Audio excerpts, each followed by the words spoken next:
الجھے ہوئے لوگوں سے گریزانہ ہوا کر، الجھے ہوئے لوگوں سے گریزانہ ہوا کر، اور حالات کی قبروں کے یہ کتبے بھی پڑھا کر، ہر وقت کا ہنسنا تجھے برباد نہ کر دے، تنہائی کے لمحوں میں کبھی رو بھی لیا کر۔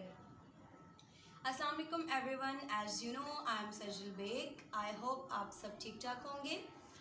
اور ٹوڈے از فرائیڈے، آپ سب کو جمعہ بہت بہت مبارک۔ اللہ تعالیٰ سے دعا ہے کہ ہم سب کی مشکلات پریشانیوں کو دور فرمائیں اور ہم سب کو دین کی طرف راغب کریں، آمین۔ اچھا، میری پوئٹری کے اکارڈنگ اگر چلیں تو جو حضور صلی اللہ علیہ وسلم نے فرمایا کہ کم ہنسو اور زیادہ رویا کرو، تنہائی میں بیٹھ کے اپنے پروردگار کے لیے رویا کرو، کبھی سوچو نا، کبھی تھوڑا سا ٹائم نکال کے مدینے کی طرف رخ کر کے رو لیا کرو نا۔ اور مجھے لاسٹ ویک کوئی کہہ رہا تھا کہ ہماری قوم کو کونسلنگ کی بہت زیادہ ضرورت ہے۔ جی ضرورت ہے ہماری قوم کو کونسلنگ کی۔ قرآن میں جو قیامت کی نشانیاں بتائی گئی ہیں نا، اس میں نشانیاں جو ہیں وہ میرے خیال سے مکمل ہو چکی ہوئی ہیں۔ جس طرح کہا گیا کہ جوان موتیں ہوں گی، اور کوفہ کی مسجد میں جہاں حضرت علی کرم اللہ وجہ الکریم کو شہید کیا گیا، وہاں پہ شکن ہوگا دیوار میں، اور وہ شکن بھی دیکھا جا سکتا ہے کوفے کی مسجد میں۔ یہ جو موبائل ہے نا ہمارے پاس، یہ بیسیکلی اسی لیے نکالا گیا تھا تاکہ کنٹیکٹ کیا جائے۔ اور ایک اور بہت خوبصورت سی نشانی بتائی تھی حضرت علی نے، اور وہ یہ تھی کہ انسان مغرب میں بیٹھا ہوگا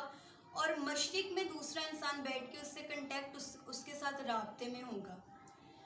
تو دنیا میں سے جو چیزیں اٹھائی جائیں گی نا، شہد کے ساتھ ساتھ وہ قرآن مجید بھی ہوگا۔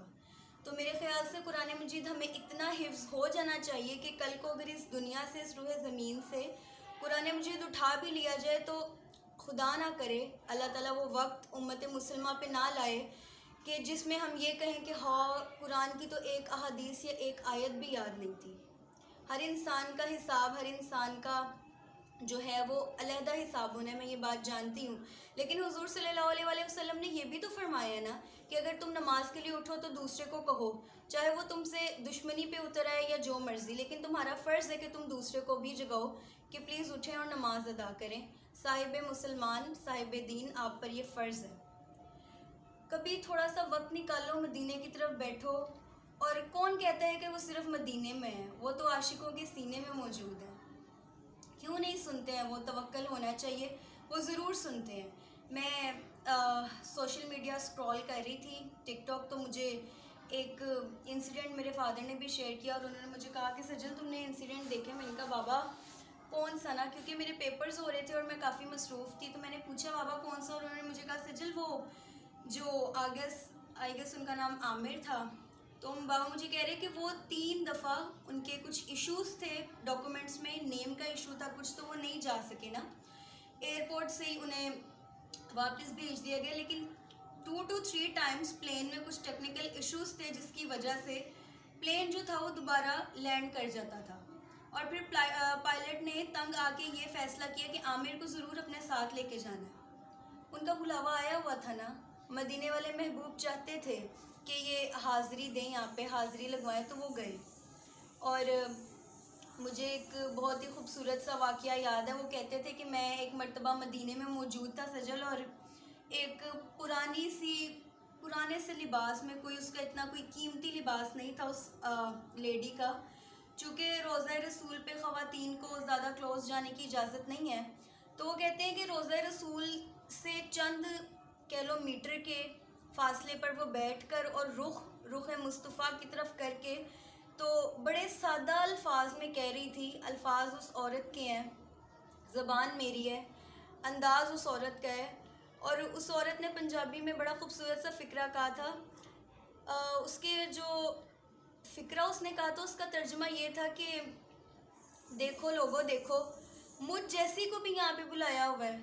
مطلب مجھ جیسی کو بھی یہاں پہ بلوایا ہوا ہے، وہ کتنے کرموں والے، نصیبوں والے ہیں کہ ہم سوچتے ہیں کہ وہاں پہ تو پاؤں کے بل چلنا بھی گناہ ہے۔ اور ہم نے لاسٹ ٹائم دیکھا تھا ایک ٹیم نے وہاں پہ جاتے ساتھ مدینہ کی سرزمین پر سجدہ کیا تھا، تو وہ اتنے خوبصورت انداز میں کہہ رہی تھی، اور وہ سن کے میری آنکھوں میں آنسو آ گئے کہ وہ اتنے پیارے انداز میں کہہ رہی تھی کہ دیکھو مجھ جیسی کو بھی بلایا ہوا ہے، ہمارے اعمال تو نہیں ہے کہ وہ ہمیں بلائیں، لیکن وہ جب دیکھتے ہیں نا کہ ہم ان کے لیے تڑپ رہے ہیں، ہم ان کی محبت میں تڑپ رہے ہیں، تو وہ ضرور اس بات پہ غور کرتے ہیں. اور وہ میرے خیال سے جو عامر تھے ان کے دل میں بھی عاشقی ہوگی، اور وہ سچے عاشق رسول ہوں گے تبھی انہیں بلایا گیا. حضور کے کتنے ہی صحابہ کرام تھے جو بیٹھے بیٹھے روتے تھے اور روتے روتے بے ہوش ہو جاتے تھے. اکثر حضرت علی کے ساتھ یہ واقعہ پیش آیا، اور پھر جب گورنری ملی کچھ صحابہ کو تو ان کے جو تھے انڈر لوگ، انہوں نے بھی یہ شکایت کی کہ وہ بیٹھے بیٹھے روتے اور اس قدر روتے ہیں کہ روتے روتے بے ہوش ہو جاتے ہیں. تو جب حضرت عمر فاروق نے ان سے وجہ دریافت کی تو انہوں نے کہا عمر گناہ پچھلے اتنے ہیں، یہ سوچتے ہیں کہ پتہ نہیں وہ رب دو عالم معاف کرے گا کہ نہیں کرے گا. اگر ہم اپنی طرف دیکھیں تو ہم تو اس دور میں کیا ہی گناہ ہوں گے جو ہم گنہگار ہیں. اور مجھے بات سن کے بہت اچھا بھی لگا تھا جب میں نے سنا کہ اللہ تعالیٰ نے فرمایا کہ میں اپنے بندے سے خود پوچھوں گا کہ تم شوق رکھتے تھے مجھ سے ملاقات کا. اور لاسٹ میری مدر مجھے بتا رہی تھی کہ سجل تمہیں پتہ ہے کہ سب سے پہلے اللہ تعالیٰ سے وہ لوگ ملیں گے جنہیں نظر نہیں آتا اور جو اس دنیا میں بلائنڈ تھے. اور میں یہی سوچتی ہوں کہ اگر ہم نے اس کے پاس جانا ہے، اس پروردگار کے پاس، تو ہم کسی کے گھر جاتے ہیں تو کچھ نہ کچھ تو لے کے ہی جاتے ہیں نا. خالی ہاتھ تو کسی کے گھر نہیں جایا جاتا نا. اسی لیے اتنے اعمال موجود ہونے چاہیے تاکہ ہم خالی ہاتھ اس پروردگار کی بارگاہ میں پیش نہ ہوں. وہ تو رحیم ہے، اس نے رحم کرنا ہی کرنا ہے، لیکن ہم کیا لے کے جا رہے ہیں اس پہ غور ضرور کیجیے گا. I will come with a next new video. تب تک کے لیے thanks and اللہ حافظ.